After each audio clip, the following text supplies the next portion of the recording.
Hey guys, tonight we're embarking on one of the darkest journeys in human history. We're going to step aboard the Coffin Ships, the vessels that carried desperate Irish emigrants across the Atlantic during the Great Famine of the 1840s and beyond. These weren't called coffin ships as a metaphor or an exaggeration. They earned that name through the brutal reality that a significant portion of passengers didn't survive the voyage, dying in conditions so horrific that they challenge comprehension. So before we set sail on this grim voyage through history, take a moment to like the video and subscribe, but only if you genuinely enjoy what we do here. And let me know in the comments where you're tuning in from and what time it is for you. It's always fascinating to see who's joining us from around the world, especially those of you settling in for the night. Now, dim the lights, maybe turn on a fan for that soft background hum, and let's ease into tonight's journey together. The Irish Great Famine, also called the Great Hunger, began in 1845 when a potato blight swept across Ireland, destroying the crop that the majority of the Irish population depended on for survival. The blight returned year after year, turning potatoes black and inedible in the ground, and with it came starvation on a scale that's difficult to comprehend. Ireland, which had a population of over 8 million people, lost approximately 1 million to starvation and disease, and another million to emigration. Those who could scrape together the fare, or who were forcibly evicted by landlords who paid for their passage to be rid of them, fled Ireland on ships bound for North America, primarily Canada and the United States. These ships became floating tombs. The passengers who boarded these vessels were already in desperate condition. They weren't well-fed travelers embarking on an adventure. They were starving refugees, many already sick with typhus, dysentery, or other diseases that flourished in the overcrowded, unsanitary conditions of famine-stricken Ireland. Families sold everything they owned to afford passage, often choosing the cheapest fares available because that was all they could manage. The cheapest fares meant the worst conditions, and the worst conditions meant death. But when you're watching your children starve, when you've already buried family members, when staying in Ireland means certain death, you take any chance for survival, no matter how slim. The ships themselves varied in size and condition, but the ones that earned the coffin ship designation were typically older vessels, often cargo ships that had been hastily and poorly converted to carry passengers. Ship owners saw the famine as a business opportunity, a chance to make money transporting desperate people who had no bargaining power and no alternatives. The conversion from cargo ship to passenger ship was usually minimal. Wooden berths would be constructed in the hold, multiple levels of rough platforms where passengers would sleep, often with barely enough room to sit up. Ventilation was minimal or non-existent. Sanitation facilities were grossly inadequate. The ships were designed to maximize the number of fare-paying passengers, not to ensure their survival or comfort. The regulations that were supposed to govern passenger ships were either inadequate or ignored. The Passenger Acts, laws passed by the British government to regulate conditions on emigrant ships, set limits on how many passengers could be carried relative to the ship's tonnage, and required certain provisions of food and water. But these regulations were poorly enforced, easily circumvented, and often insufficient even when followed. Ship owners would overload vessels beyond legal capacity, reasoning that even if they were caught and fined, the profit from extra fares would exceed any penalty. Passengers, desperate and ignorant of their legal rights, were in no position to protest or refuse boarding when they discovered conditions were worse than promised. The moment of boarding was often chaotic and traumatic. Passengers would arrive at ports like Liverpool, Cork, or Sligo, having walked or traveled for miles, carrying whatever possessions they hadn't sold, often already weak from hunger. They would be herded onto ships with minimal processing, sometimes not even proper accounting of how many people were boarding. Families could be separated in the confusion. Tickets might be for a ship that turned out to be different from what was promised. The actual vessel might be in far worse condition than advertised. But once you were aboard, once the ship left port, there was no going back. You were committed to the voyage, for better or worse. The passenger manifest, when it existed, would record names, ages, and intended destinations.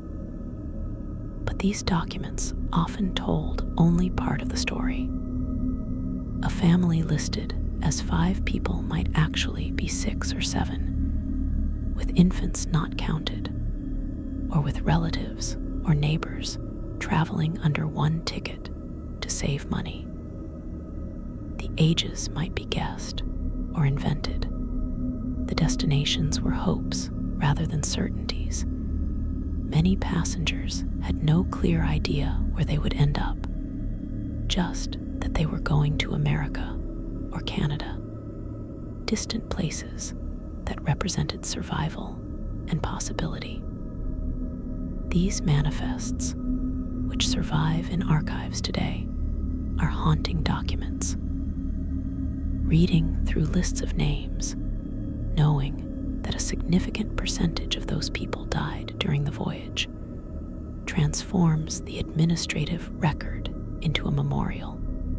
The accommodations in the hold where most passengers traveled were beyond grim. The space between berths was typically only a few feet, barely enough to sit upright. The berths themselves were wooden platforms, sometimes with thin straw mattresses, but often just bare boards. A family might be allocated a space 6 feet by 6 feet for 4 or 5 people, and all their possessions. There was no privacy. Strangers were pressed together in intimate proximity. The darkness in the hold was nearly absolute when the hatches were closed, which they often were during rough weather or at night.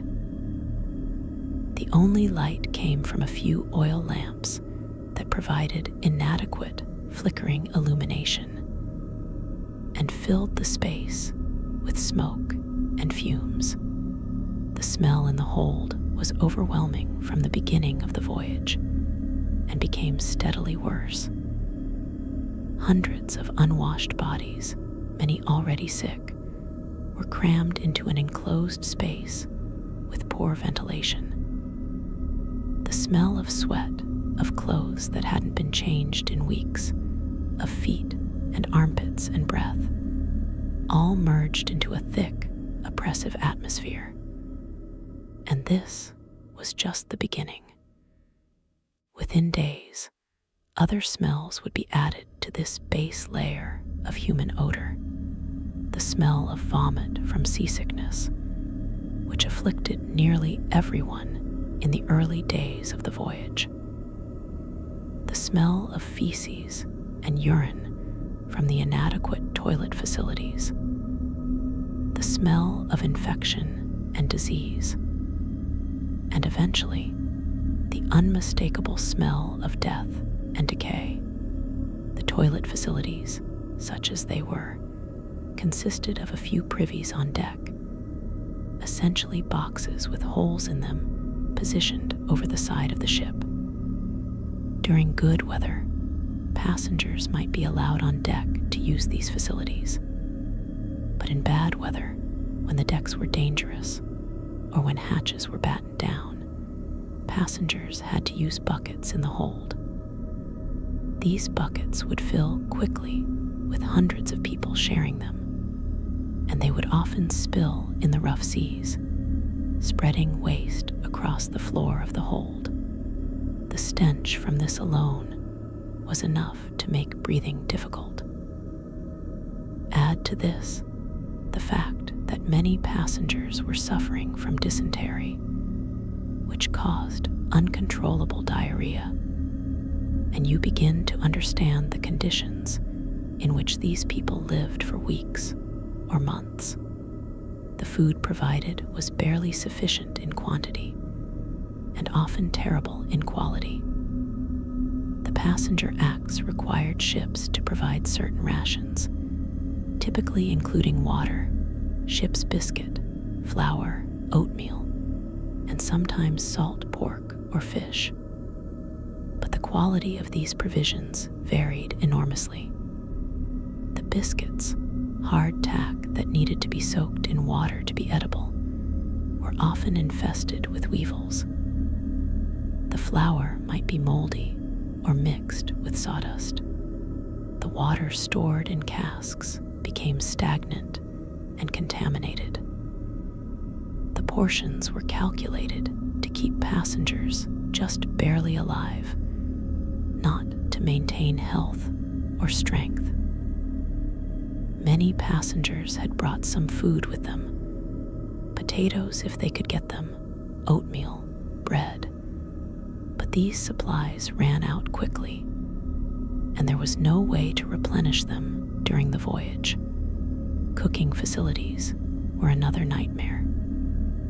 Ships might have a galley stove on deck where passengers could cook their rations, but access was limited and chaotic. Hundreds of people might be competing for use of a single stove. Fights would break out over cooking times and spaces. In rough weather, the stove couldn't be used at all, meaning passengers had to eat their rations raw or not eat. Many passengers, weakened by hunger and disease, lacked the energy to fight for access to the stove, and simply went without cooked food for much of the voyage. This meant eating moldy biscuits and raw oatmeal, which provided calories but caused digestive problems and did nothing to improve their deteriorating health. The water ration was perhaps the most critical issue. The allowance per person per day was often insufficient even for drinking, leaving nothing for washing or sanitation. And the quality of the water deteriorated rapidly during the voyage. Stored in wooden casks that might not have been properly cleaned from previous cargoes, the water would become cloudy and foul-tasting within days. Algae would grow in it. Dead insects, or even rats that had fallen into the casks, would contaminate the supply. Passengers would develop dysentery and other waterborne diseases from drinking this water, but they had no choice. The alternative to drinking bad water was dying of thirst. So they drank and got sick and died anyway, just more slowly and more painfully. The crew of these ships were often as desperate as the passengers, working for low wages on ships that respectable sailors avoided. They had little sympathy for the suffering passengers and often treated them with contempt or outright cruelty. From the crew's perspective, passengers were cargo, and troublesome cargo at that. They complained about the smell from the hold. They resented having to deal with the sick and dying. They would sometimes steal from passengers meager provisions or demand bribes for basic assistance. The captain had near absolute authority aboard ship, and on Coffin Ships, that authority was often exercised with callous disregard for passenger welfare. Complaints could be met with violence or with confinement in even worse conditions. The voyage duration varied depending on weather and the ship's condition, but crossings typically took anywhere from 4 to 8 weeks. This might not sound impossibly long, but consider what it meant. 4 to 8 weeks in the conditions described, with no escape, no improvement, only steady deterioration. A passenger who boarded in relatively good health would begin to weaken within days from the inadequate food, the foul air, the lack of clean water, and the constant stress of the conditions. Those who boarded already sick or weak would begin dying within the first week or two. And as people died, the conditions for the survivors only got worse. Seasickness affected nearly everyone during the early days of the voyage. For people who had never been on a ship, who had spent their entire lives on solid ground, the constant motion of the vessel was profoundly disorienting and nauseating. They would vomit repeatedly, emptying their stomachs, and then continuing to retch long after there was nothing left to bring up. This violent vomiting, sustained over days, would leave them dehydrated and weakened. The stench of vomit would permeate the hold, adding to the atmosphere of misery. Those who were sick couldn't keep down food or water, accelerating their physical decline. And there was nowhere to escape, no fresh air, no stable surface, just the relentless rolling of the ship and the communal suffering. The class divisions on the ship, while less rigid than on later luxury liners, still existed and mattered enormously. Those who could afford slightly better fares might get berths on higher decks with better ventilation, or private or semi-private cabins that offered at least some protection from the worst conditions in the hold. These passengers had better access to clean water and food, were less exposed to disease, and had a significantly higher survival rate. But they were still on a coffin ship, still surrounded by death and suffering, still breathing air that carried disease, still eating questionable food and drinking contaminated water. The class advantage might mean the difference between a 20% chance of dying and a 40% chance, but it didn't mean safety. The weather played an enormous role in how terrible the voyage was. Atlantic crossings in the 19th century meant facing some of the most brutal seas in the world, especially if the voyage took place during autumn or winter, which many did. Storms would batter the ships for days at a time. Waves would crash over the decks. The ship would pitch and roll violently, throwing passengers against the wooden berths, causing injuries and intensifying seasickness. During storms, the hatches would be battened down to prevent water from flooding the hold, which meant the passengers were sealed in darkness with no fresh air, sometimes for days. The heat and the carbon dioxide would build up to dangerous levels. People would faint from lack of oxygen. The terror of being trapped in the dark while the ship was pounded by waves would be overwhelming. But calm weather brought its own problems. In the hoarse latitudes, areas of the Atlantic known for light winds and calm seas, ships could be becalmed for days or weeks, making no progress toward their destination. This meant the voyage was extended, stretching already inadequate provisions past their limits. Rations would have to be cut. Water would be further rationed. Desperation would increase. And in the heat of becalmed seas, without wind to ventilate the ship, the hold would become even more stifling and foul. The stagnant, hot air would be thick enough to taste. People would struggle to breathe.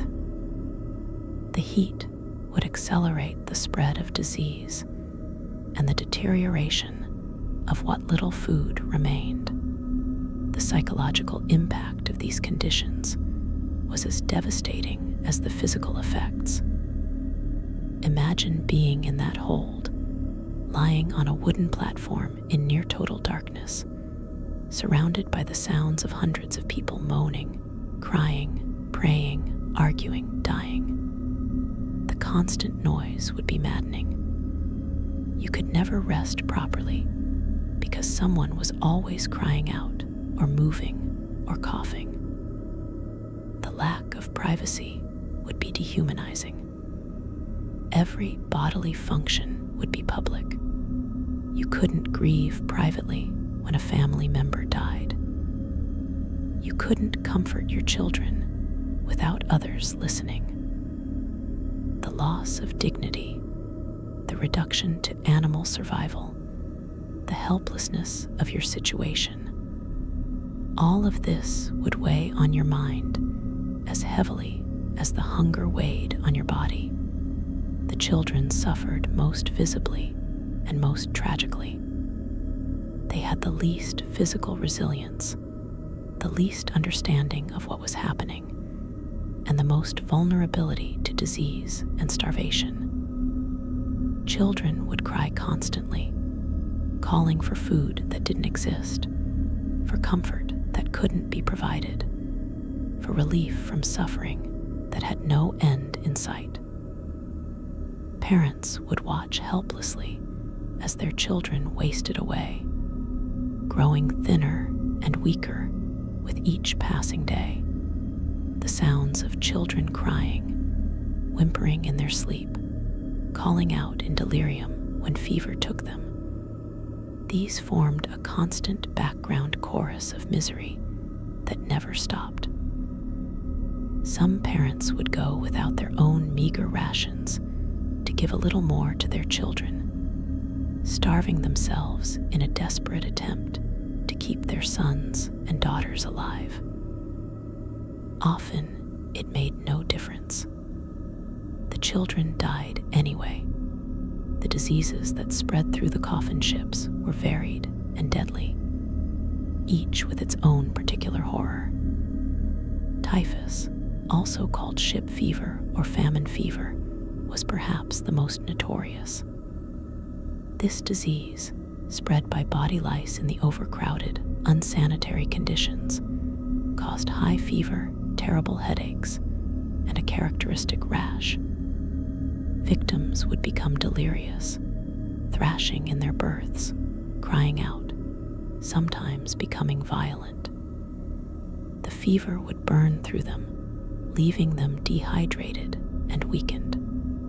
Many died within days of the fever's onset. The lice that spread typhus thrived in the hold, crawling over the packed bodies, moving from person to person, ensuring that once the disease appeared, it would spread rapidly through the passenger population. Dysentery was equally devastating and even more degrading.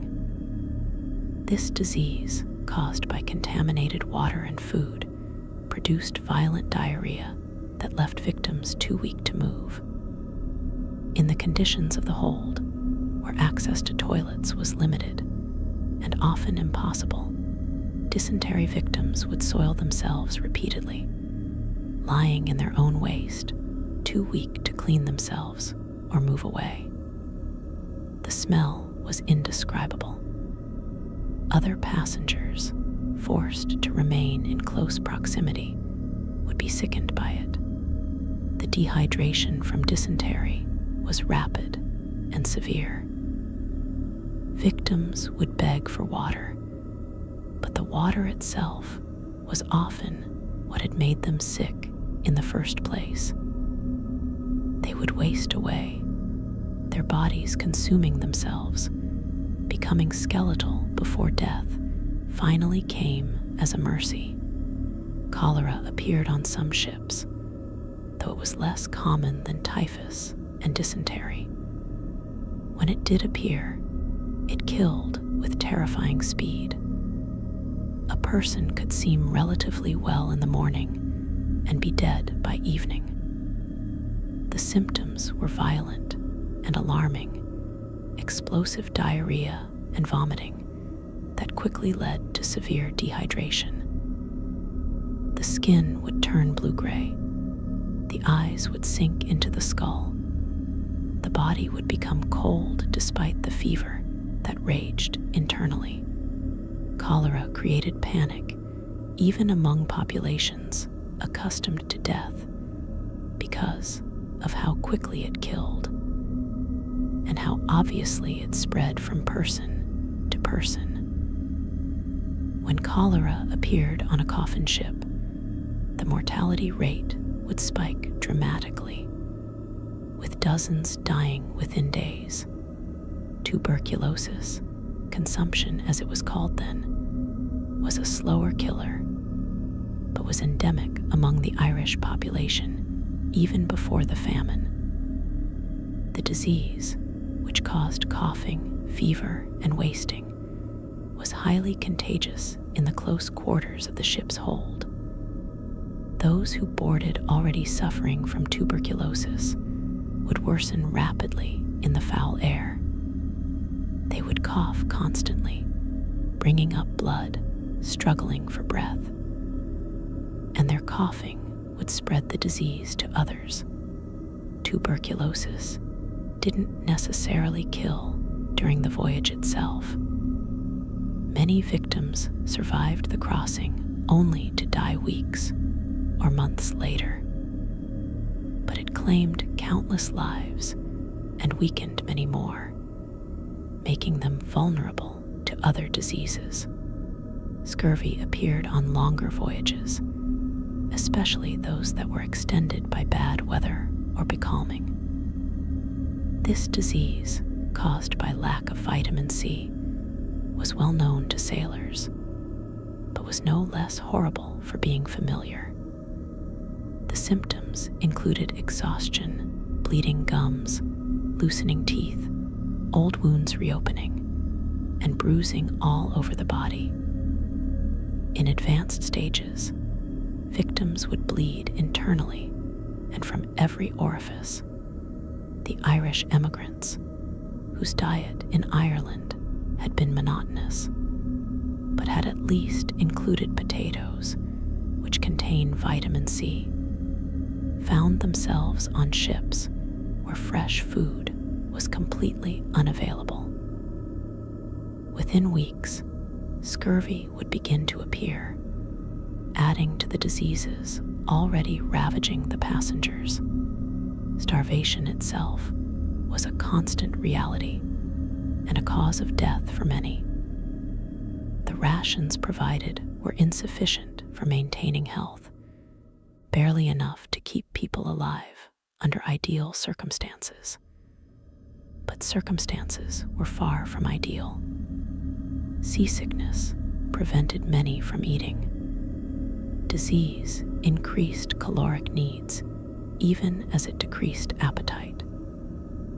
The physical and psychological stress of the voyage burned through what little energy the food provided. People grew thinner, their bodies consuming muscle and organ tissue in a desperate attempt to keep functioning. They would become lethargic, unable to move without tremendous effort, spending entire days lying motionless on their berths. Their minds would become foggy, their decision-making impaired. Eventually, the body would simply shut down, organs failing one by one until death came. The process of dying on a coffin ship was rarely quick or peaceful. Death came gradually, through accumulating layers of suffering. A person might start the voyage in poor but stable condition. Within a week or two, they would contract dysentery from the contaminated water. The dysentery would weaken them severely. Then typhus might take hold, bringing fever and delirium. Their body, already weakened by months of near starvation in Ireland, and now further depleted by disease, would have nothing left to fight with. They would lie in their berth, burning with fever, soiling themselves, crying out for water or for family members long dead, gradually losing consciousness as their organs failed. Death, when it finally came, might be a relief not just for the victim, but for the family members who had watched helplessly as their loved ones suffered. The deaths began within days of leaving port and continued throughout the voyage, the rate increasing as conditions deteriorated. On the worst ships, people died every day, sometimes multiple people per day. The bodies would lie where they died for hours or even longer because there was no immediate way to remove them. Family members might keep a body in the berth, unable to accept that their loved one was gone, or hopping against hope that there had been a mistake, that the person was merely unconscious and might revive. Eventually, crew members would come through the hold, identifying the dead, dragging the bodies out. This process was carried out without ceremony or respect. Bodies were cargo that needed to be disposed of, nothing more. The burial at sea was the final indignity. Bodies would be brought on deck, often sewn into canvas shrouds if there was canvas to spare, or simply wrapped in whatever cloth could be found, or sometimes just carried up as they were. A brief prayer might be said if the captain was religious, or if the weather allowed for a pause in the ship's operations. But often there was no ceremony at all. The body would be committed to the sea, sliding down a plank into the Atlantic, disappearing beneath the waves. Family members who were strong enough might be allowed on deck to witness this, but many were too weak or too sick to climb from the hold. They had to accept that their loved one had been taken away, and that was the end. No grave to visit, no marker, no way to mourn properly. Just the knowledge that somewhere in the vast ocean, the body had sunk to the bottom to be consumed by fish and currents. The psychological impact of these deaths on survivors was profound. To watch family members die, one after another, sometimes multiple members of the same family dying within days of each other was traumatizing beyond words. Parents who had boarded with 4 or 5 children might arrive in North America with only 1 or 2 surviving. Spouses watched partners die. Children were orphaned, left completely alone in the world with no family, no resources, arriving in a foreign land where they knew no one and had nothing. The grief would be overwhelming, but there was no space or time to process it properly. You mourned while still fighting to survive, while still sick yourself, while surrounded by others who were also dying and grieving. The trauma layered upon trauma until many survivors would be psychologically shattered by the experience. The phenomenon of families being decimated was common. Disease didn't discriminate. It moved through family groups ruthlessly. A family that had survived the famine in Ireland together, that had made the decision to emigrate together, that had pooled their resources to afford passage together, would be torn apart by death on the voyage. Sometimes, entire families would be wiped out, with no survivors reaching the destination. Their names would appear on the passenger manifest, but the corresponding arrival records would show no one, or would list only 1 or 2 family members from a group of 6 or 8. These disappearances, entire family lines ending in the Atlantic, represented personal tragedies beyond counting. The captain and crew faced their own complex moral and practical situation. They were responsible for sailing the ship safely, which was their primary concern. The passengers were secondary, a necessary evil that came with the profitable passenger trade. Some captains were genuinely sympathetic to the suffering, but felt powerless to help given the limitations of supplies and space. They might distribute extra rations when possible, might allow passengers on deck more frequently than required, might treat the sick with what limited medical knowledge they had. But many captains were indifferent or openly hostile to the passengers. They blamed the Irish for bringing disease aboard, for complaining, for dying and creating additional work. They enforced harsh discipline, punishing any passenger who violated rules or caused trouble, sometimes with violence.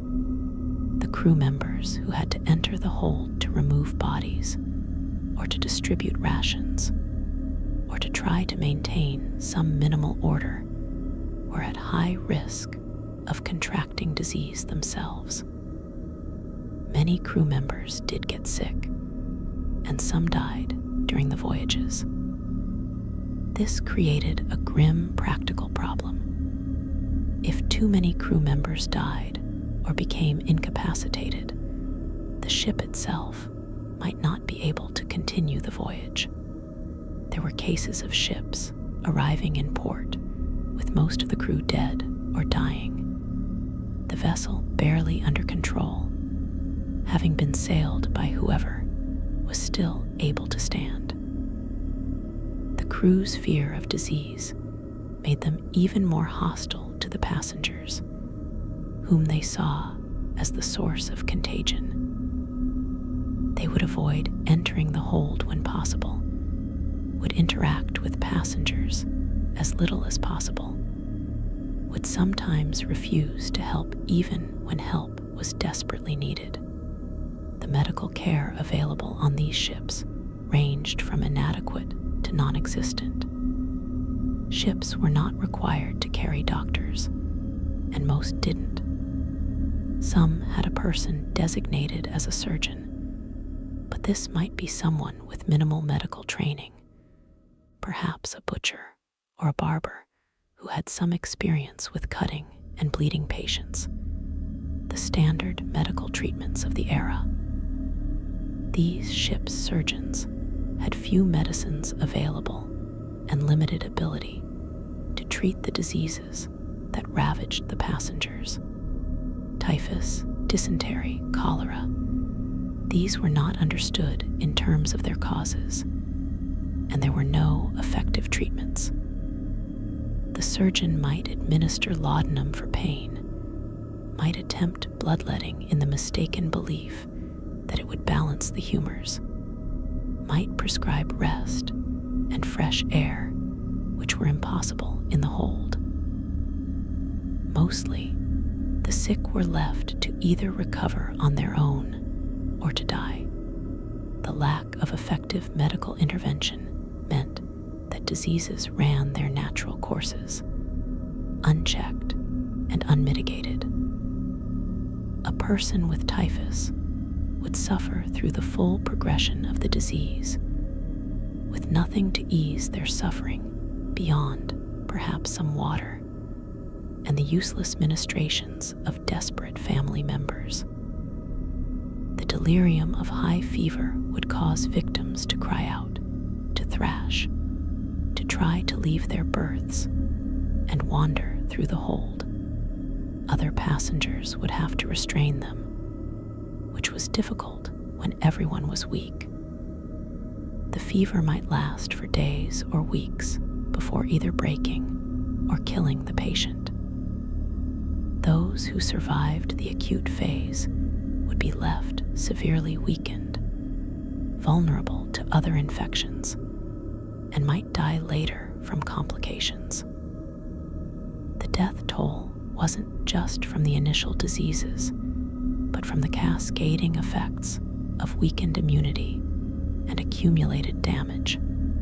The water supply, which we've mentioned as contaminated and insufficient, deserves more attention because it was truly one of the critical factors in the high mortality rate. Water was stored in wooden casks in the ship's hold, often in the same space where cargo had previously been stored. These casks might have held wine, oil, salted fish, or other substances, and they were rarely cleaned properly before being filled with drinking water. The water itself might come from questionable sources, taken on in ports where water quality was poor. Once sealed in the casks, the water would begin to deteriorate immediately. In the heat of the ship's hold, bacteria would multiply. The water would become cloudy, would develop a terrible taste and smell, would sometimes be thick with algae or other growths. Passengers had no choice but to drink this water. The alternative was death from dehydration, which would come even more quickly than death from waterborne disease. So they drank, and they got sick. The dysentery that resulted would cause severe fluid loss, which meant they needed more water. But drinking more of the contaminated water only made the dysentery worse. It was a vicious cycle that had no solution within the constraints of the voyage.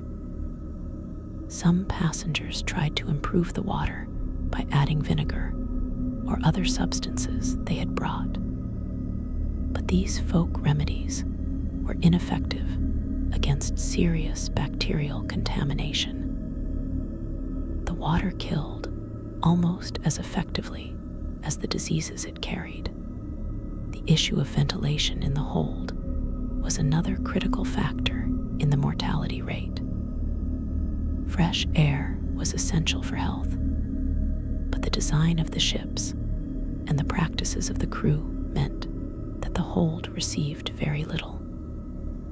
There might be a few small hatches or grates in the deck above, but these were often kept closed to prevent water from entering during rough seas. When they were open, the ventilation they provided was minimal for a space packed with hundreds of people.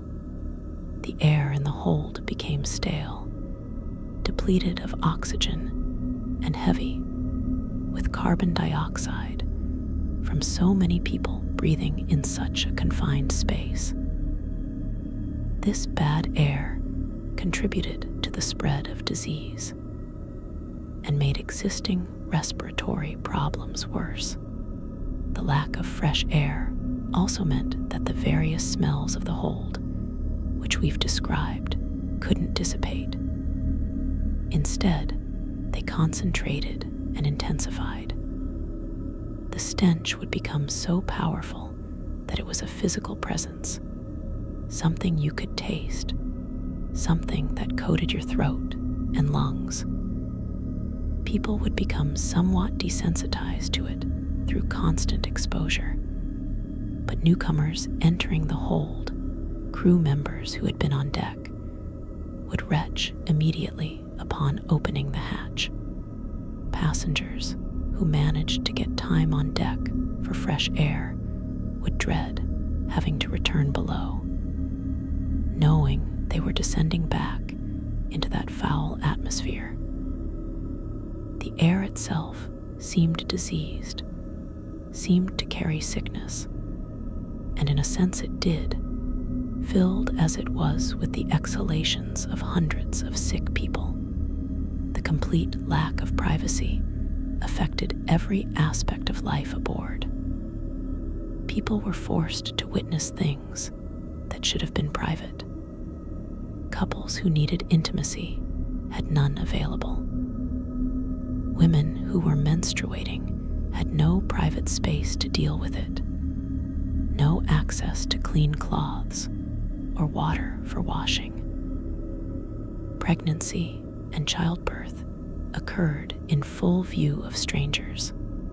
Several women gave birth during these voyages, laboring on the wooden berths in the darkness of the hold, surrounded by hundreds of people, with no medical assistance beyond perhaps another woman who had given birth before.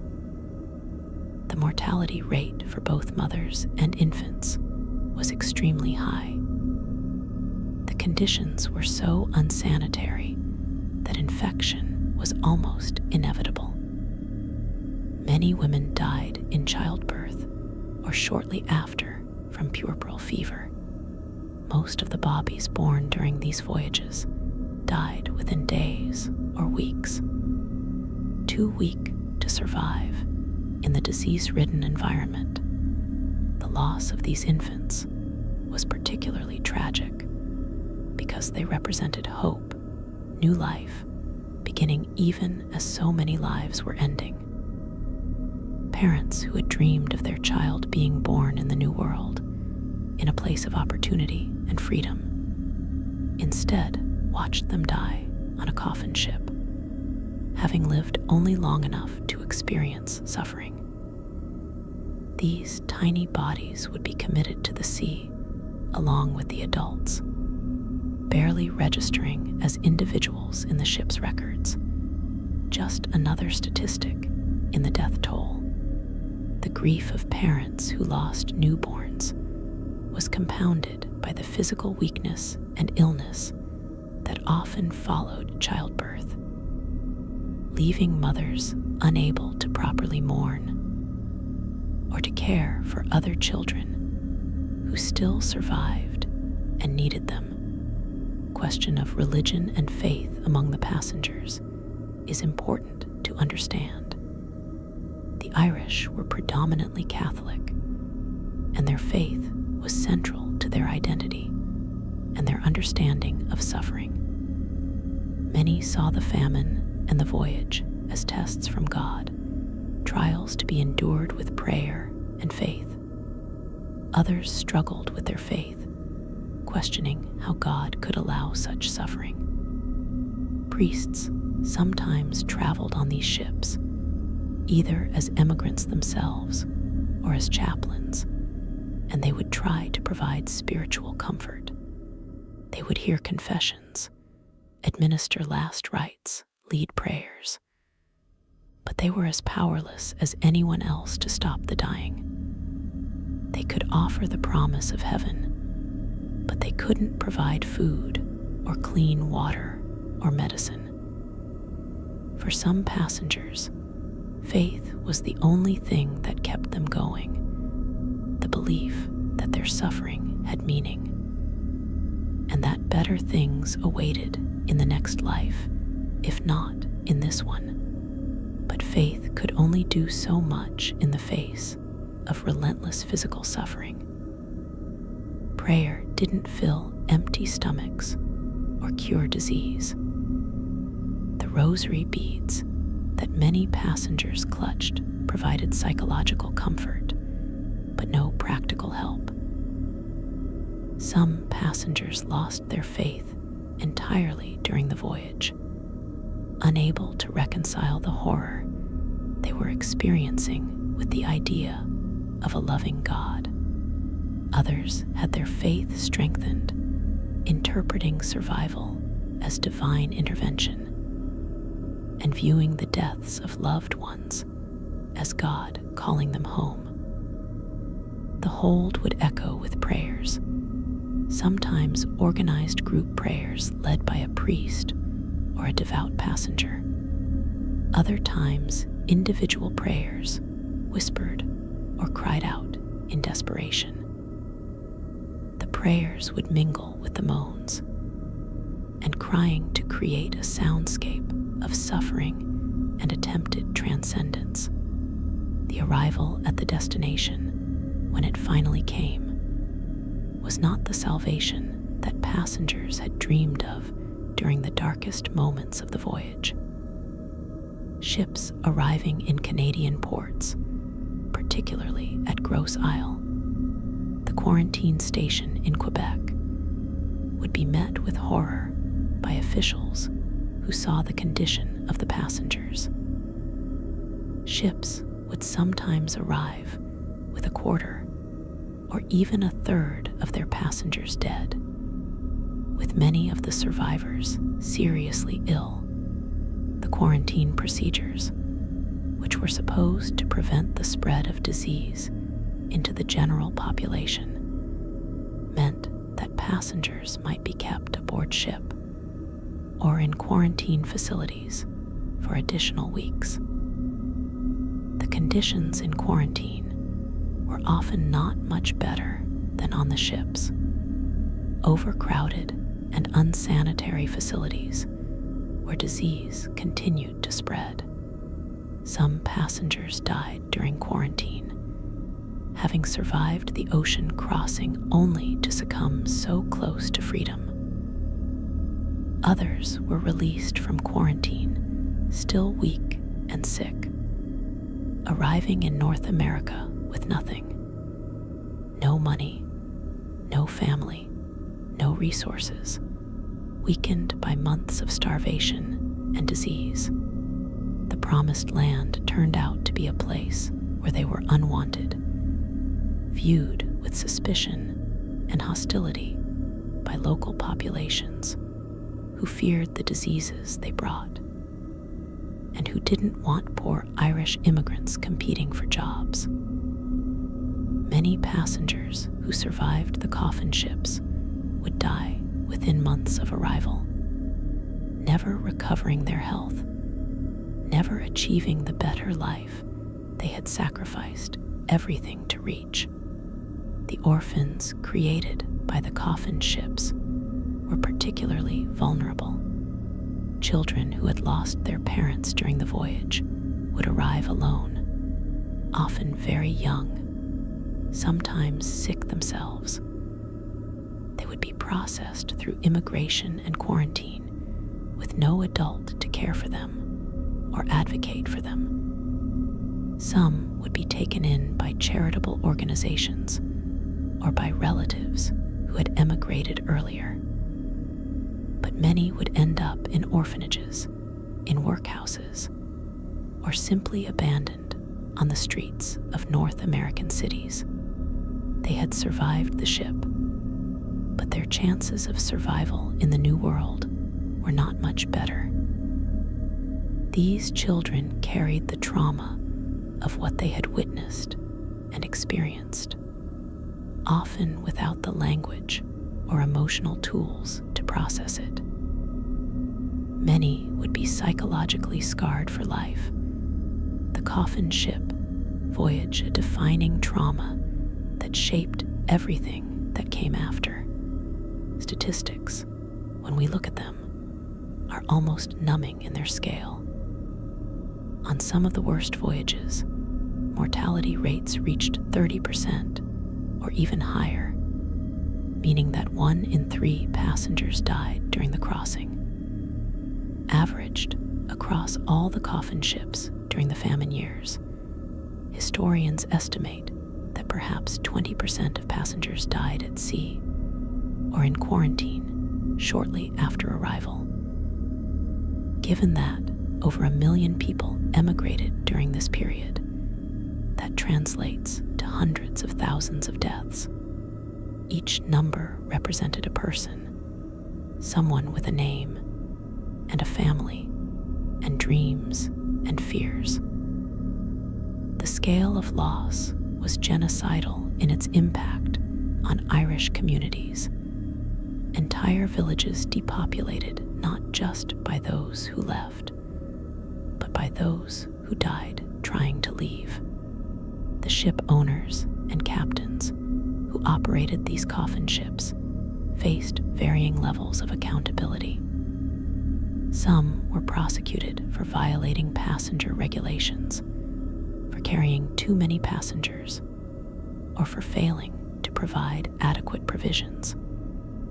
But the penalties were usually minor, fines that were easily absorbed as a cost of doing business.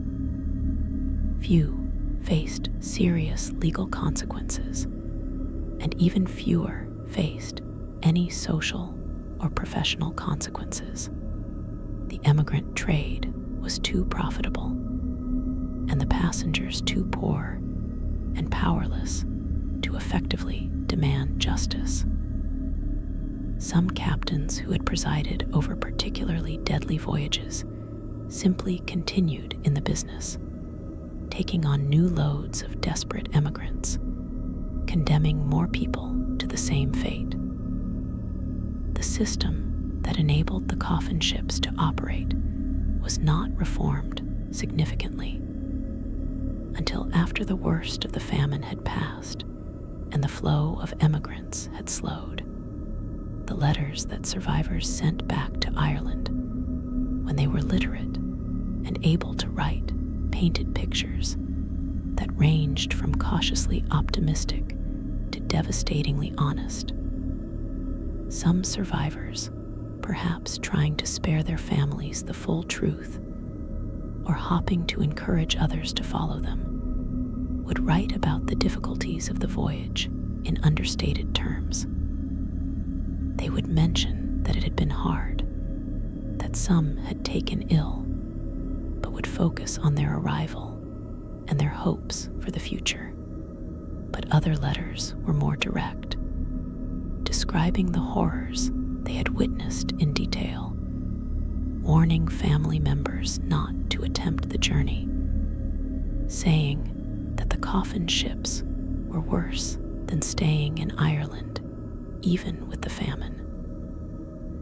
These honest letters often never made it back to Ireland, or if they did, were suppressed by those who profited from the emigrant trade. The role of the British government in the coffin ship tragedy was one of criminal negligence at best and active malevolence at worst. The government was aware of the conditions on emigrant ships. Reports were filed, complaints were lodged, investigations were occasionally conducted, but meaningful reform was not implemented. The regulations that existed were inadequate and poorly enforced. Some historians argue that the British government saw emigration even deadly emigration as a solution to the Irish problem. Dead or departed, the Irish poor were no longer a burden on the poor law system or a potential source of civil unrest. The fact that tens of thousands died in the process was apparently an acceptable cost from the perspective of policymakers who viewed the Irish as lesser and expendable.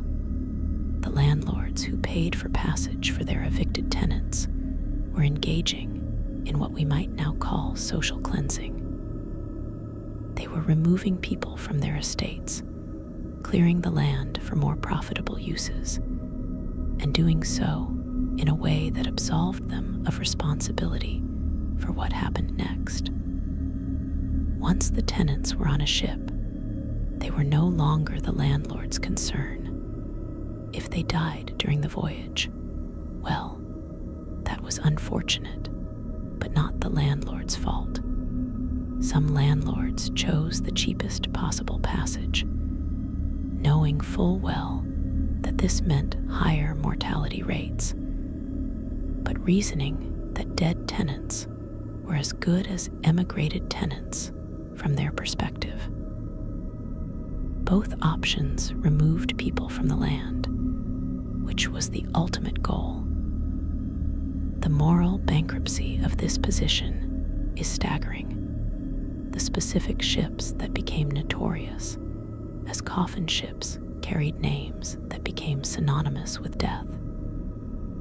The Elizabeth and Sarah, the Virginius, the Avon, the Lushtok, and dozens of others earned their grim reputations through extraordinarily high mortality rates on particular voyages. These ships were often older vessels, poorly maintained, that should have been retired from service, but were kept operating because they could still make money in the emigrant trade. They would make multiple crossings during the famine years, each voyage producing deaths, until eventually they might be condemned or lost at sea. The ships themselves were complicit in the deaths. Their rotting timbers and inadequate facilities ensuring that passengers would suffer and die. Some ships didn't make it across the Atlantic at all.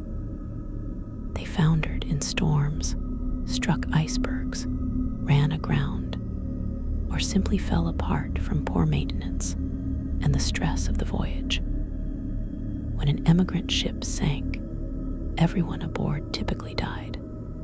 Hundreds of people lost in minutes or hours as the ship went down.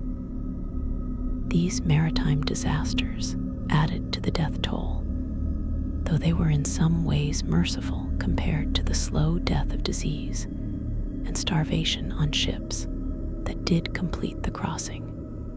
Drowning was terrible, but it was quick. The passengers on ships that sank didn't have to endure weeks of suffering in the hold. They didn't watch their children waste away or their parents die of fever. They simply vanished into the Atlantic, their stories ending abruptly rather than through prolonged agony. The psychological state of passengers who survived the voyage was complex and troubled. They had endured trauma that we would now recognize as likely to produce post-traumatic stress disorder. They had witnessed death on a massive scale, had been forced to live in conditions that violated every norm of human dignity, had lost family members, and had been unable to properly mourn them. Many survivors reported nightmares that lasted for years or even for the rest of their lives. They would dream of being back in the hold, of the smells and the sounds, of watching loved ones die again and again. They would wake in panic, disoriented, sometimes believing they were still on the ship. trauma was so deep that it could never be fully processed or resolved. Survivors' guilt was common among those who made it to North America when family members had died. Why had they survived when others hadn't? What had they done to deserve life when their spouse or parent or child had died? There was no good answer to these questions.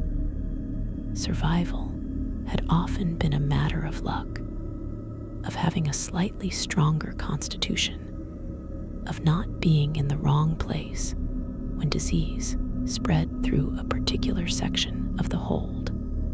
But survivors would torture themselves with the belief that they should have done something different, should have given their food to a dying child, should have caught the disease instead of their loved one.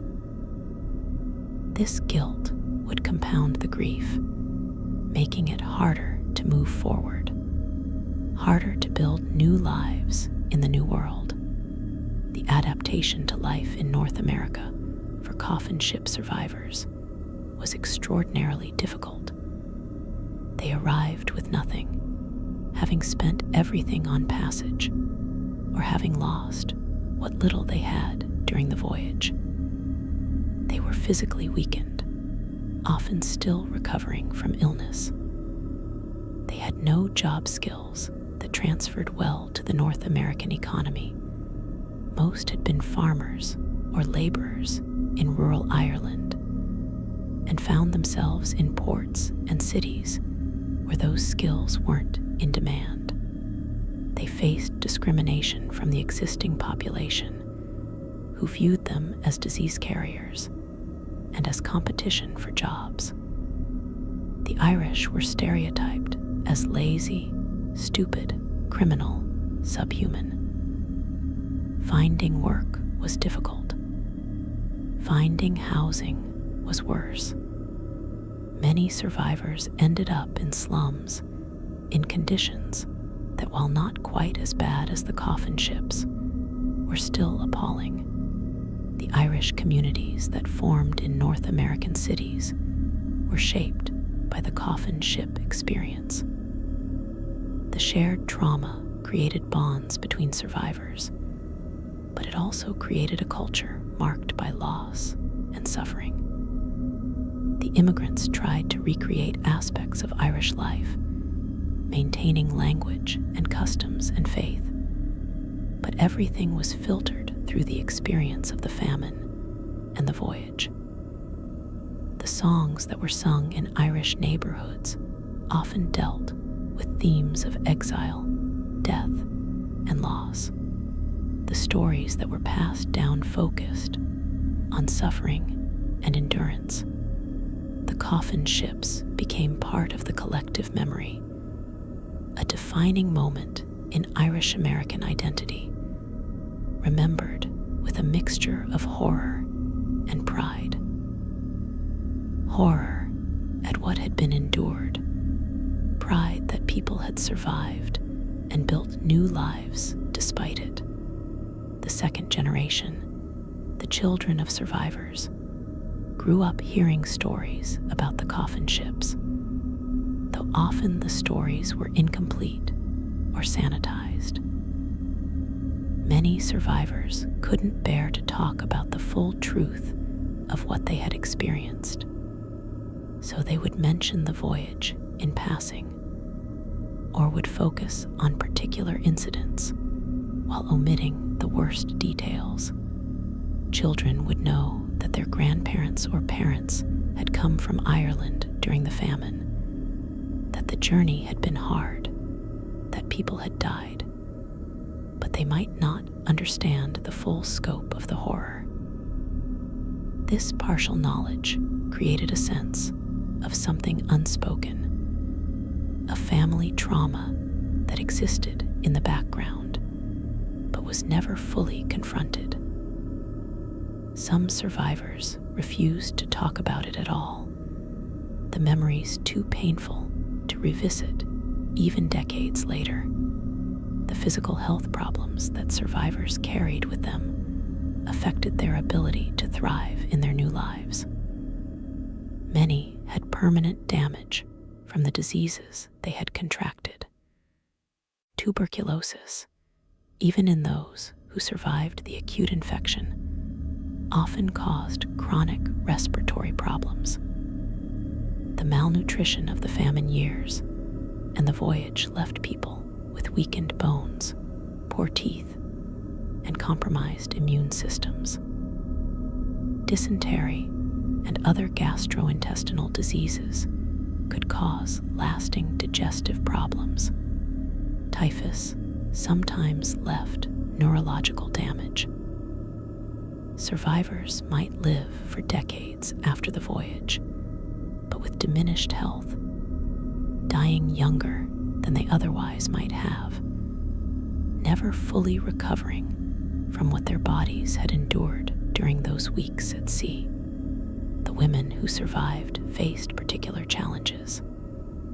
Many were widows, having lost husbands during the famine or the voyage. In the 19th century, a woman alone, especially an immigrant woman with no resources, faced extremely limited options.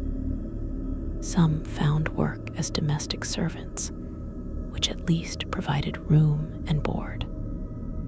Others worked in factories under exploitative conditions. Some, desperate and with no other options, turned to prostitution. The vulnerability of Irish immigrant women to economic and sexual exploitation was enormous, and it was a direct consequence of the Coffin Ship experience that had left them alone and destitute in a foreign land. The resilience these women showed in surviving and eventually building stable lives was remarkable. But it came at tremendous personal cost. The impact on families that remained in Ireland, who had sent relatives off on coffin ships and then never heard from them again, was its own particular agony. A family might receive a letter or two initially, and then silence. Had their loved ones died during the voyage? Had they died shortly after arrival? Had they survived but been unable to write? There was often no way to know. The uncertainty could be worse than confirmed death because it allowed no closure. Families would wait for letters that never came, would hold on to hope for years that maybe their son or daughter or parent was alive somewhere in America, just unable to communicate. Eventually, most would accept that their loved ones were likely dead, but that acceptance would come without the finality of a grave or a death certificate. The coffin ships also carried diseases to North America, contributing to epidemics in port cities and in the quarantine stations. Grosse Isle, the main quarantine station for Canada, became overwhelmed with sick passengers during the peak famine years. Thousands died there, so many that mass graves had to be dug. Just as in Ireland, the staff at quarantine stations, doctors and nurses and workers, showed remarkable courage in treating patients they knew were highly contagious. But many of them also caught diseases and died. The local populations near ports lived in fear of the diseases being carried ashore by the immigrants, and this fear fed into anti-Irish prejudice and discrimination. The coffin ships were not just floating tombs, they were vectors of disease that caused death even after passengers had disembarked. The sailors who worked regularly on coffin ships were a particular group worthy of attention. These men chose to work on ships they knew were deadly, that they knew carried disease. Some did it simply because they needed work and couldn't find anything else. Others became hardened to the suffering, viewing it as just another unpleasant aspect of their job, no different than dealing with cargo or bad weather. A few developed a kind of nihilistic fatalism, accepting that they would probably catch disease eventually and die. But until then, they might as well keep working. The mortality rate among crew members on Coffin ships was significantly higher than on regular cargo vessels.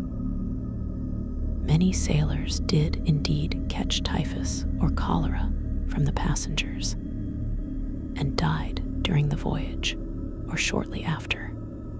The long-term historical impact of the Coffin ships on Irish-British relations cannot be overstated. The memory of the ships and the famine that caused them became a central grievance in the Irish nationalist narrative. The British government's failure to prevent the Coffin ship deaths, indeed its apparent indifference to them, was seen as evidence of genocidal intent, or at least criminal negligence on a massive scale. This memory fueled Irish independence movements and contributed to the eventual partition of Ireland. Even today, the famine and the Coffin ships are remembered in Ireland as national traumas, taught in schools, commemorated in memorials, and cited in discussions of historical injustice. The ships represent not just a tragic chapter in maritime history, but a symbol of oppression and suffering that shaped Irish identity. The few regulations that were eventually strengthened after the worst of the Coffin ship era had passed came too late for the hundreds of thousands who had already died. The stricter enforcement of passenger limits, the requirements for better provisions and medical care, the improved quarantine procedures, all of these would reduce mortality on later emigrant voyages, but they were reforms born of pressure from bad publicity and from the sheer scale of death that even callous officials couldn't entirely ignore. They were not reforms born of genuine concern for immigrant welfare. The motivation was more about preventing the spread of disease to established populations than about protecting the emigrants themselves. Still, the reforms did save lives, even if they came too late for the famine emigrants. The documentation of Coffin ship voyages, what survives in archives and historical records, provides glimpses into the reality of individual experiences. Passenger lists sometimes have notations indicating deaths during the voyage. A simple mark, or died at sea, written next to a name. Ship's logs occasionally record numbers of deaths, though often these were underreported. Captains' reports to authorities might mention disease outbreaks or particularly bad conditions, though usually in terms that minimized the captain's responsibility. The correspondence of immigration officials and quarantine doctors provides more honest assessments. Descriptions of ships arriving with holds full of the dead and dying, of passengers too weak to walk off the ships, of conditions that shocked even experienced officials who had seen much suffering. The personal accounts, when they exist, are the most powerful historical sources. letters from survivors, diary entries written during voyages, later memoirs and testimonies, all provide first-person perspectives on what it was like to be on a coffin ship. These accounts describe the fear, the grief, the physical suffering, the small moments of kindness or cruelty, the strategies people used to maintain hope or dignity in impossible circumstances. They describe the smell and the sounds and the particular agony of watching children die. They provide details that official documents don't capture, the human dimension of the tragedy. Reading these accounts today is difficult, emotionally draining, but important for understanding what happened and for honoring the memory of those who suffered and died. The question of whether the coffin ship deaths were inevitable is worth considering. Could anything have been done to prevent or significantly reduce the mortality rate? The answer is clearly yes. If ships had been required to carry fewer passengers, if provisions had been adequate and of good quality, if medical care had been available, if voyages had been timed to avoid the worst weather, if quarantine and immigration procedures had been better organized, if ships had been properly maintained and ventilated, the death toll would have been much lower. Every one of these factors was within the control of ship owners, captains, and government regulators. The deaths happened because profit was prioritized over human life, because regulations were inadequate and unenforced, because the passengers were poor and Irish, and therefore considered expendable by those in power. This makes the coffin ship deaths not a tragic inevitability, but a preventable atrocity. The people who died didn't have to die. They died because of choices made by others, choices to cut costs and maximize profits, choices to ignore suffering, choices to value money over human life. This is perhaps the most disturbing aspect of the coffin ship story. It wasn't a natural disaster like an earthquake or a hurricane, where death is the result of uncontrollable forces. It was human-made suffering, the result of indifference and greed, and that makes it harder to accept and harder to forgive. The ghosts of the coffin ships cry out not just because they suffered, but because their suffering was unnecessary, because they were betrayed by people and systems that should have protected them. The comparative perspective is also illuminating.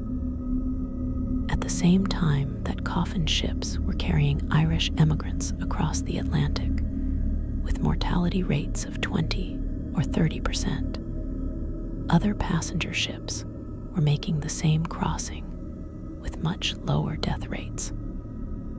Ships carrying wealthier passengers, or ships whose owners took seriously their responsibility for passenger welfare, demonstrated that safer passage was possible. The technology and knowledge existed to reduce deaths. Some ships had decent ventilation, adequate food and water, lower passenger densities, and medical care. These ships still experienced some mortality, but nothing like the coffin ships. This proves that the extreme death rates were not inevitable consequences of ocean travel in that era, but were the result of specific choices to provide inadequate conditions for poor passengers. The memorials that exist today for coffin ship victims are scattered across 3 continents. In Ireland, where the journeys began, along the Atlantic, where so many died, and in North America, where the survivors tried to build new lives. In Ireland, famine memorials often acknowledge the emigration as part of the tragedy, recognizing that leaving was itself a form of death for communities and families. At Grosse Isle in Quebec, there are monuments to the thousands who died in quarantine, mass graves marked with Celtic crosses and inscriptions in English and Irish. These memorials serve as reminders that the coffin ships weren't just historical events, but human tragedies that destroyed countless individual lives and reshaped entire communities. They are places of pilgrimage for descendants of survivors who come to honor ancestors who endured the unendurable. The stories that were passed down through families often centered on particular moments or details rather than comprehensive narratives. A grandmother might tell about the woman in the next birth who shared her last piece of bread with a stranger's child. A grandfather might describe the storm that nearly sank the ship, waves as tall as buildings crashing over the deck. These fragments, preserved through oral tradition, kept the memory alive, even when the full story was too painful to tell. Some families maintained objects that had made the journey: a button from a coat worn on the ship, a prayer book carried through the voyage, a piece of jewelry that was all that remained of a loved one who died. These artifacts, often ordinary and worn, became sacred relics, tangible connections to ancestors who had suffered so much. The children and grandchildren of survivors often report feeling the weight of inherited trauma even generations later. There's a particular psychology that develops in communities shaped by collective suffering. The descendants of coffin ship survivors grew up with stories about hunger and death and survival against impossible odds. These stories shaped their worldview, their values, their understanding of what humans are capable of enduring. Some found strength in this legacy, viewing themselves as descendants of survivors, people who had proven their resilience. Others felt burdened by it, feeling they could never measure up to ancestors who had suffered so greatly. The trauma, while not experienced firsthand, was passed down through family narratives and cultural memory, affecting identity and behavior across generations. The economic impact of the coffin ships on Ireland was devastating and long-lasting. The loss of over 1 million people to emigration and death, primarily from the working-age population, hollowed out the country. Villages were abandoned. Fields went untended. The population decline was so severe that Ireland's population today is still lower than it was before the famine, the only European country where this is true. The demographic shock rippled through decades. The people who left on coffin ships, whether they survived or died, represented the loss of human potential, of labor, of culture, of families that would never be formed. Ireland was left impoverished, depopulated, and traumatized, taking generations to begin recovering. The role of the Catholic Church in the coffin ship era complex and sometimes contradictory. The church provided comfort to the suffering. Priests risked their own lives to minister to the sick on ships and in quarantine stations, and Catholic organizations in North America helped integrate Irish immigrants. But the church also sometimes counseled passive acceptance of suffering as God's will, potentially discouraging more active resistance to the conditions that caused such death. The theological framework of redemptive suffering, the idea that pain in this life could purify the soul for the next, may have helped some endure their ordeals psychologically, but also made it easier for authorities to justify not intervening to prevent suffering. The church's role remains debated, celebrated for its pastoral care, but questioned for not doing more to challenge the systems that caused such tragedy.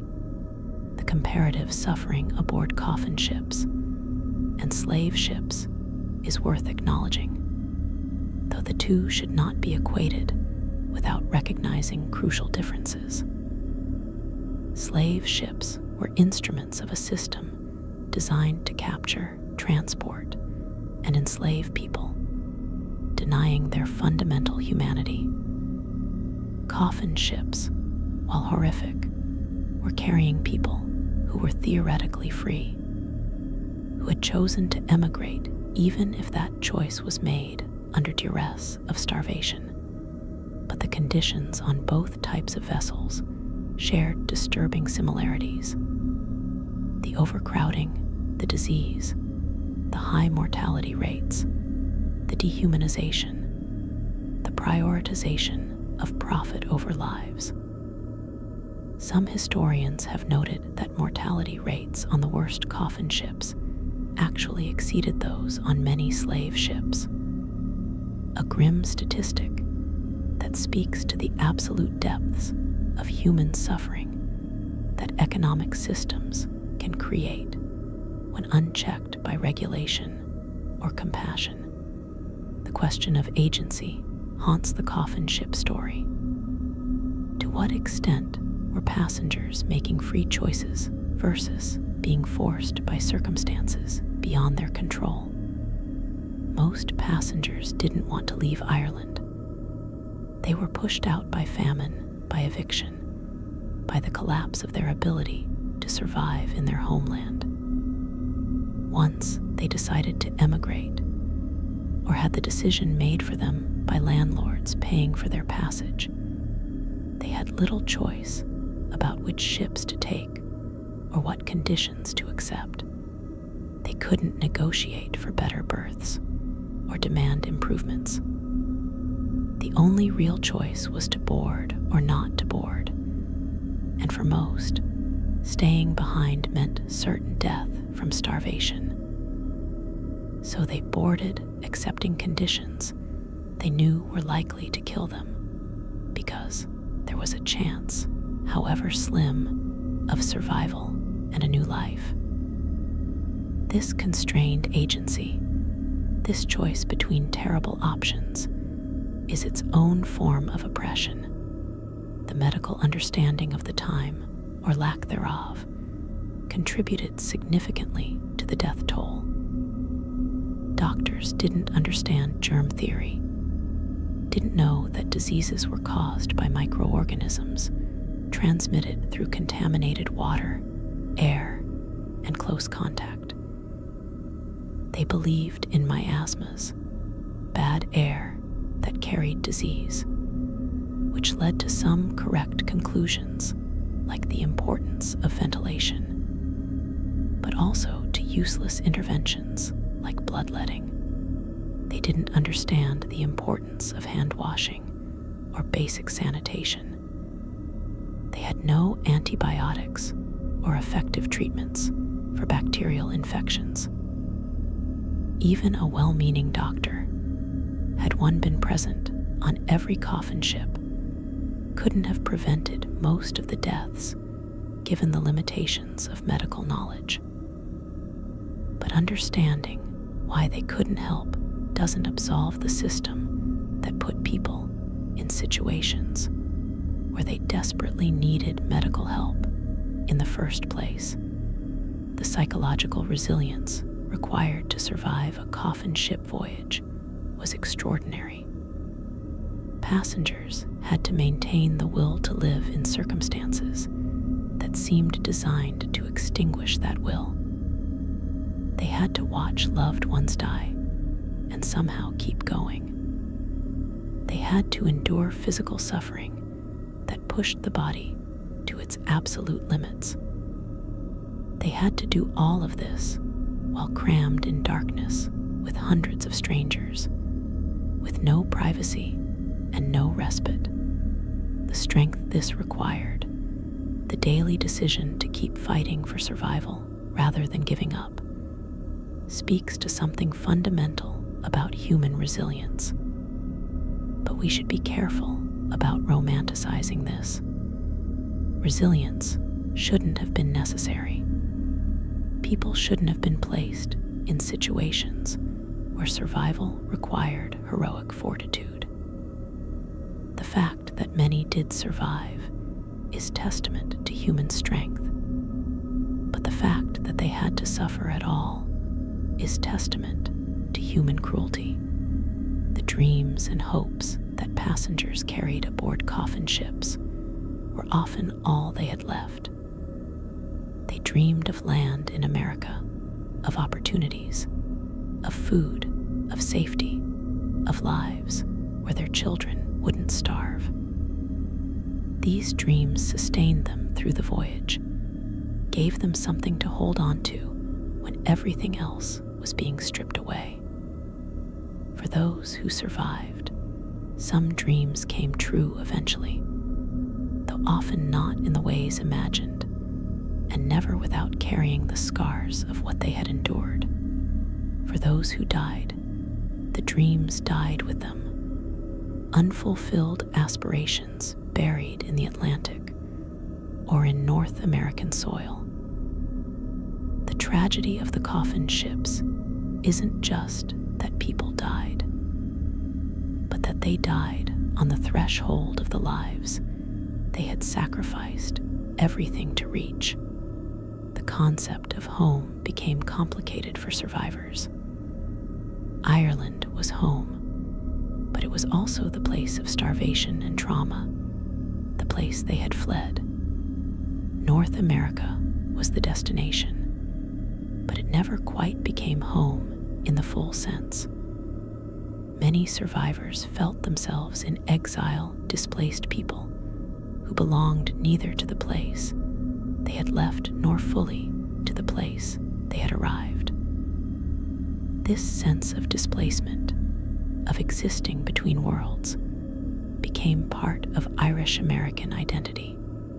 The coffin ships created a diaspora, scattered people who maintained cultural connections to Ireland while building new lives in new lands. The experience of crossing on those ships became a dividing line between the old life and the new, a traumatic passage that marked survivors indelibly. The physical act of crossing the Atlantic itself carries symbolic weight. The ocean represented separation, a vast barrier between the old world and the new. For those crossing on coffin ships, it became a space of suffering and transformation. People who boarded in Liverpool or Cork were not the same people who disembarked in Quebec or New York, even if they had survived physically intact. The journey changed them fundamentally. The Atlantic became a kind of purgatory in Irish immigrant memory, a space where sins, if that's what poverty and hunger were considered, were purged through suffering, where identities were stripped away and reformed. The ocean was both destroyer and creator, taking lives even as it carried survivors toward new possibilities. The economics of the Coffin Ship trade reveal how thoroughly suffering can be monetized. Ship owners made profits from every fare collected, and the more passengers they crammed aboard, the more profit they made. The cost of provisions and crew was relatively fixed, so increasing passenger numbers directly increased profit margins, even if it decreased survival rates. This created a perverse incentive structure where the most profitable voyages were often the deadliest. Regulations existed to prevent this, but enforcement was weak and penalties minimal.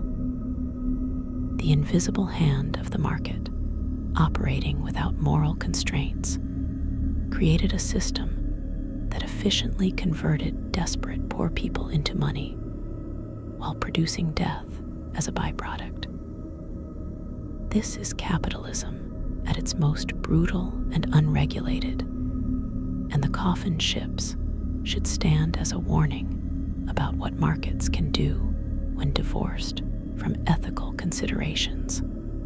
The question of historical responsibility and who should be held accountable for coffin ship deaths is contentious. Individual ship owners and captains certainly bear direct responsibility for the conditions on their vessels. Landlords who evicted tenants and paid for cheapest possible passage bear responsibility for knowingly sending people to likely death. British government officials who wrote and failed to enforce inadequate regulations bear responsibility. The entire system of 19th century capitalism that valued profit over human life bears responsibility. But assigning guilt to individuals or systems long dead doesn't bring back the victims or undo the suffering. What it can do is inform present understanding, helping us recognize similar dynamics in our own time and hopefully respond more ethically. The Coffin Ships exist in cultural memory through literature, music, and art that attempt to grapple with what happened. Songs like The Fields of Athenry evoke the sorrow of emigration and separation. Novels have explored the famine and its aftermath, trying to capture in fiction what historical records can only partially convey. Paintings and sculptures memorialize the suffering. But there's a fundamental challenge in representing trauma this extreme. Art can gesture toward it, can create emotional resonance, but it cannot fully capture the reality. The actual experience of dying of typhus in the hold of a coffin ship, or of watching your child waste away from starvation, or of being thrown overboard wrapped in canvas. These experiences exist beyond what art or language can fully express. The gap between representation and reality is unbridgeable, which means that no matter how much we study and memorialize, the truth of what those people endured remains partly inaccessible. The children born after the Coffin Ships, raised in Irish American communities, grew up with complex attitudes toward their heritage. Pride in their ancestors, survival and resilience mixed with inherited trauma, and with the discrimination they faced as Irish in America. The memory of the Coffin Ships became a rallying point for Irish identity, a shared history of suffering that bound the community together. But it was also a burden, a reminder of victimhood that that some wanted to transcend. The tension between remembering and moving forward, between honoring the past and building the future, has characterized Irish American culture. The Coffin Ships remain central to that culture, simultaneously a source of identity and pain.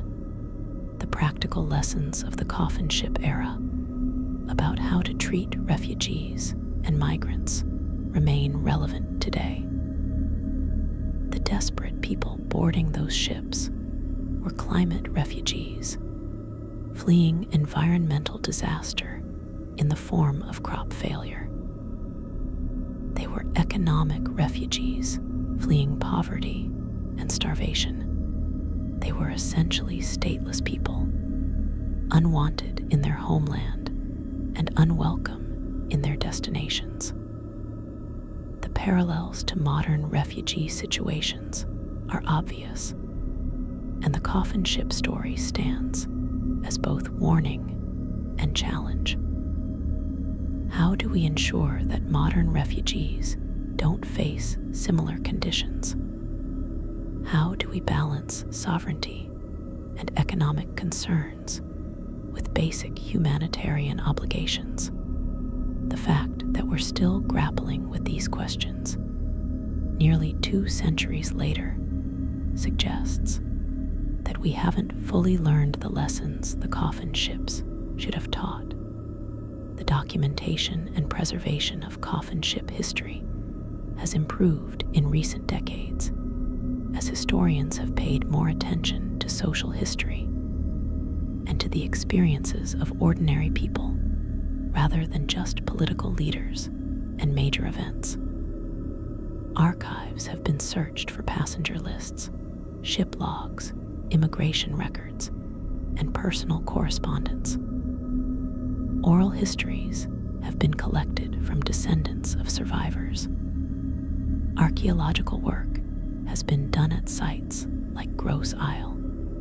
This scholarship has recovered much that was forgotten or never properly recorded, giving voice to people who were voiceless in their own time. But gaps remain and always will.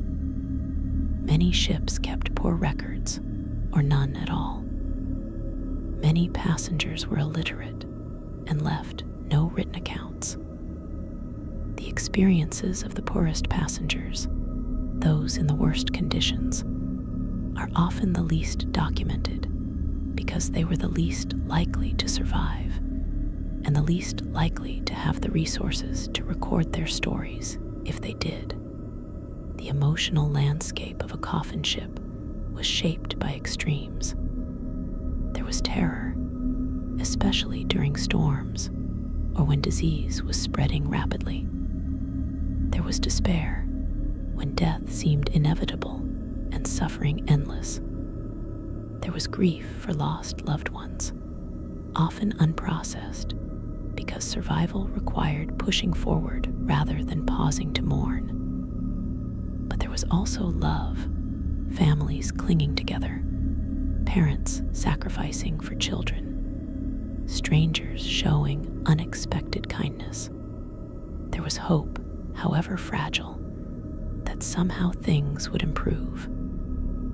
There was even occasional joy, moments when someone would sing an Irish song and others would join in, or when a child would laugh at something despite the surrounding misery, reminding everyone that humanity persisted even in the worst circumstances.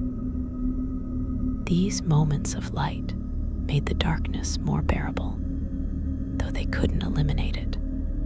The question of forgiveness is complicated when considering the coffin ships.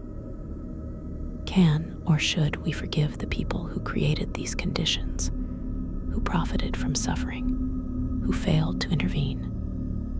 Forgiveness typically requires acknowledgement of wrong, remorse, and some form of restitution. None of these occurred in any meaningful way. Most of the responsible parties never admitted wrongdoing, never expressed remorse, never compensated victims or families. They died comfortable and respected, their reputations intact, their profits secure. Without acknowledgement or accountability, forgiveness seems premature, if not impossible. And yet, carrying hatred and anger across centuries serves no practical purpose. Perhaps the path forward is not forgiveness, but remembrance with understanding, recognizing what happened and why while refusing to excuse it. The sensory experience of a coffin ship, which we can only partially imagine from descriptions, must have been overwhelming in its awfulness. The constant motion of the ship, the creaking of wood, the slap of waves, the shouts of sailors, the smell, which we've described, but which was certainly worse than words can convey. The taste of stale water and moldy biscuits, the constant coating in your mouth, the feeling of never being clean, of your skin sticky with sweat and grime, of clothes stiff with dirt and worse, the visual experience of darkness in the hold broken only by dim lamps, faces barely visible, shadows moving, the crowding, the constant press of bodies, the impossibility of personal space. Every sense was assaulted continuously, and there was no escape, no moment of relief, just unrelenting sensory stress for weeks on end. The nighttime aboard coffin ships was particularly hellish. Whatever marginal improvements daylight brought, permission to be on deck for some passengers, slightly better visibility in the hold, more activity to distract from suffering, all of these vanished with darkness. The hold became a nightmare space, pitch black except for the inadequate lamps, filled with the sounds of people crying, coughing, moaning, dying. Sleep was difficult, but wakefulness was torment. The night hours stretched interminably. Time lost meaning. You might lie awake for what felt like hours, only to realize mere minutes had passed. Or you might sleep fitfully and wake disoriented, not knowing if you'd been asleep for minutes or hours, not knowing if it was night or day. The darkness was physical, almost solid, pressing down, making breathing difficult. Or perhaps that was just the foul air, but the darkness seemed to have weight and presence. The moment of sighting land after weeks at sea would have produced complex emotions. Relief, certainly, that the voyage was finally ending. Hope that survival might actually be possible. But also fear about what came next, about quarantine, about facing a new country with no resources. And for many, the landing came too late. They would die in quarantine or shortly after, having survived the worst of the voyage, only to succumb when safety was in reach. The cruelty of dying so close to the goal after enduring so much is almost unbearable to contemplate. And for those who did survive and land and recover, the beginning of a new life was shadowed by the memories of how they got there, and by the ghosts of those who didn't make it. The legacy of the coffin ships for Ireland and for the Irish diaspora is one of loss and survival intertwined. The ships represented the hemorrhaging of Ireland's population, the loss of a generation. But they also represented the determination to survive at any cost, the willingness to risk everything for a chance at life. The diaspora created by the coffin ships and other emigrant vessels spread Irish culture and identity across the world, creating global connections that persist. Irish American communities, Canadian Irish communities, and smaller Irish populations elsewhere maintained ties to Ireland and to each other, bound by shared heritage and often by shared trauma. The Coffin Ships, as horrific as they were, became part of the story of how the Irish became a global people. As we reach the end of this journey through the Coffin Ship era, we're left with the weight of hundreds of thousands of individual tragedies. Each death was unique. Each person who suffered had their own story, their own dreams, their own loved ones. The scale of the loss is almost incomprehensible. Numbers so large they become abstract. But we must resist that abstraction. Behind every statistic was a person, a life that mattered, suffering that was real and terrible. The mother who watched all her children die one by one during the voyage. The father who was thrown overboard without ceremony, leaving his family alone. The young woman who died in childbirth in the darkness of the hold.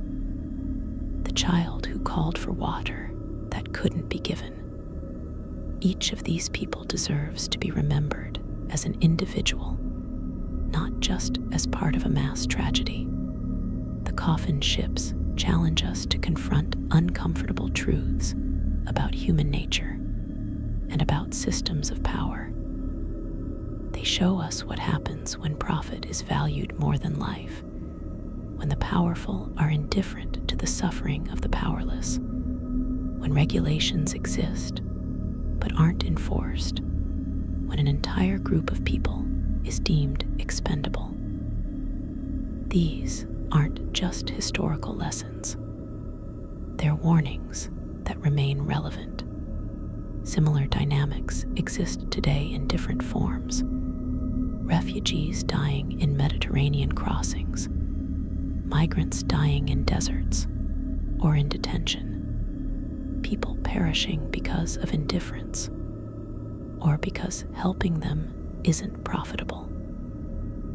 The Coffin Ships remind us that civilization is fragile, that progress can be reversed, that cruelty can be industrialized and normalized. But the Coffin Ships also show us something else: human resilience and capacity for endurance that defies understanding. The fact that anyone survived, that people kept going day after day in those conditions, that they maintained their humanity and their hope, however tenuously, is remarkable. The survivors built lives, raised families, contributed to their new communities. They carried trauma, but also strength. They had lost much, but not everything. Their survival wasn't just personal victory, but was itself a form of resistance, a refusal to be completely destroyed by the systems and circumstances that tried to destroy them.